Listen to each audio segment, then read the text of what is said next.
Ака ина мақсад ҳама садаи нашад хӯрдан ами бачаҳора гӯ ки хаям наю ҳанӯз ами Москва.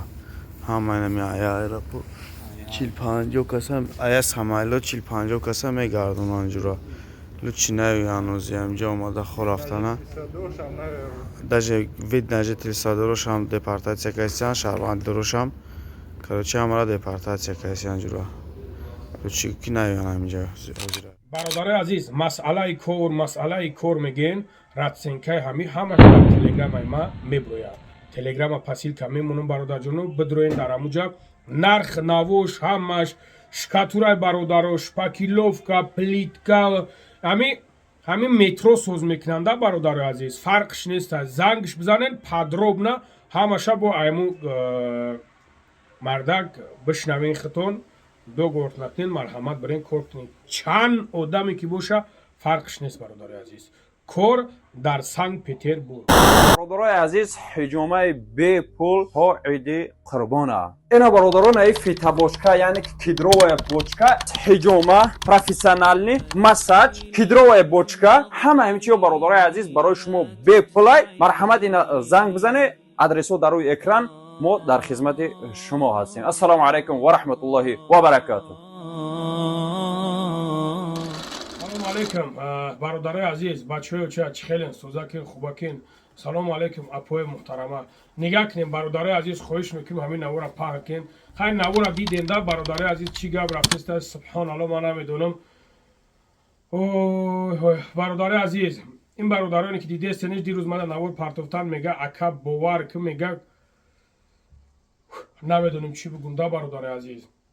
یعنی که اردم پرسیدن ما گفتم ساجون خدا تایورم در حالتی که یگون کسا بپرسین که مقصد او خطاتون بیاریم در همونجا دراوردن موندن میشه بعضا وقت نمیشه برادر عزیز. این کار سریوز نیباده باور کنین شما.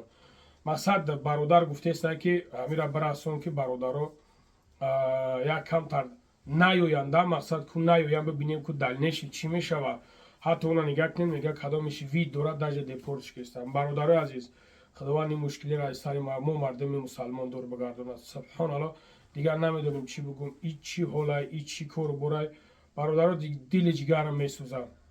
الله شاید دل جگرم میسوزه و خیلی متاسفانه آخه قاعده سیما چی میه برادرای عزیز هیچی. برای آنکه شیروی نر اپاکو خوارکو کویا کمی صبر کنیم که موجود انشالله با هم خدا خوب شوه بود نقص شوه. برای آنکه یک کم تری صبر کنیم که سبحان الله بیچاره بلیط میگیرن میوین بوب میگردن میروند.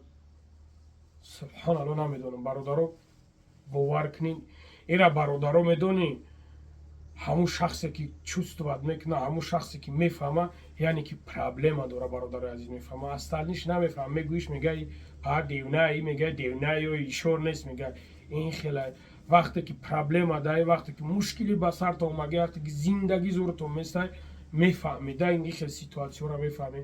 ما اینو رو همشا پای تپ و گذاشتگیم برادر عزیز اینو رو ما همشا گذاشتگیم برای آنقدر میفهمم. اول در برادرم یک مشکلی اومد اول در خودم چستوادش میکنم.